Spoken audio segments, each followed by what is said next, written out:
What is up, guys? I'm your host Royalistic with a $400 gaming PC build today. This build will be able to play any game at 1080p and will destroy titles like Minecraft, CSGO, and League of Legends. So let's get right into it. Okay, so starting off with the CPU, guys, we have the Intel i3-6100 processor. It's a Skylake processor running the 14nm process, clocked at 3.7 GHz. Sadly, it's not overclockable, but at this budget, I think this will be the perfect CPU for you guys to go with. It runs on the LGA 1151 socket and has a total TDP of 65 watts. It also has 3 MB of L3 cache. Honestly, with this CPU, even if you want to do other intensive things like video editing, you could easily do it, unlike with some older AMD processors that are considered like the X4 860K. Moving on, we have the motherboard, which is Gigabyte H110 MA Micro ATX motherboard. Now this is one of the cheapest motherboards you can find that supports LGA 11 that has the LGA 1151 socket, guys. Supports DDR4, all that awesomeness.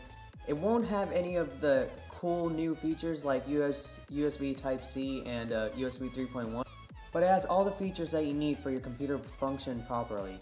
Next, we have the RAM. I chose to go with the Crucial 8GB DDR4 memory, clocked at 2133 MHz. Now Crucial is a pretty reliable brand, guys. In my computer I do have Crucial Ballistics RAM. This is not Ballistics, but this is also very good and I highly recommend it. It's 8 GB of RAM, the minimum that you need nowadays for gaming, and it should be very good for you guys. Easily serve you for many years to come. It only costs $35, guys. Next, we have the storage. I chose to go with a HDD because SSDs are just too expensive right now, and for a budget $400 build, a hard drive is where it's at. So I chose a 1TB Western Digital Blue hard drive. Should put you back about $50. It's very good. It has 64 MB of cache, all that stuff that all the other hard drives have, like the Seagate hard drives. But I personally like Western Digital because they're more reliable, and I mean they do what they advertise they're gonna do. If you guys don't play a lot of games, however, I also recommend a Samsung SSD. Yes, I said Samsung because Samsung is, in my opinion, the most reliable SSD manufacturer. So 120 GB SSD from them.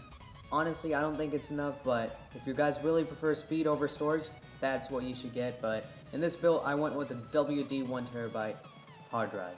Next, we have the video card, the main thing in your gaming PC. For this $400 build, I chose to go with the MSI GeForce GTX 950 2GB graphics card. Now I know this is a little bit old, but considering for its price, $125 after a $15 mail-in rebate from Newegg, it is a very good card. It should be able to play every single game at 1080p as long as you tweak the settings a little bit. Anyways, guys, if you guys can wait, I would recommend waiting for the RX 460, which will be $99 according to rumors. And that graphics card should be way better than this GTX 950, and it should really serve you better. So it's going to be coming out in about a month. So I would just wait right now if you want to, unless it's an urgency. Then I recommend going with the 950. Otherwise, just wait for the RX 460. In my opinion, that would be a better future-proof option. Next, for the case, I went with the Roseville Micro ATX Mini Tower case. This case is only $15 after a mail-in rebate from Newegg, and I think it's very good for the price, and it fits perfectly into our budget. It can support one fan in the front, one 80mm fan in the back. It's Micro ATX, so only 80mm. It has front USB 3.0 and 2 other USB 2.0 ports, so I think for the price it's very good. Anyways, next we have the EVGA power supply. It is a 430 watt power supply with 80+ certification.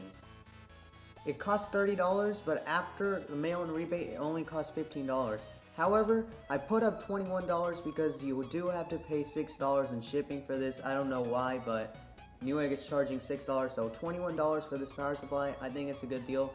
Fits into our budget and should do what it's marketed to do. Anyways, guys, I think that wraps up this $400 budget gaming build. Hope you guys enjoyed this video. If you do decide to check out my build, I left a PCpartpicker link in the description below. And yeah, leave a like, subscribe if you're new. I have a tech news update series going on also. And yeah, see you guys next time. Peace. Yeah.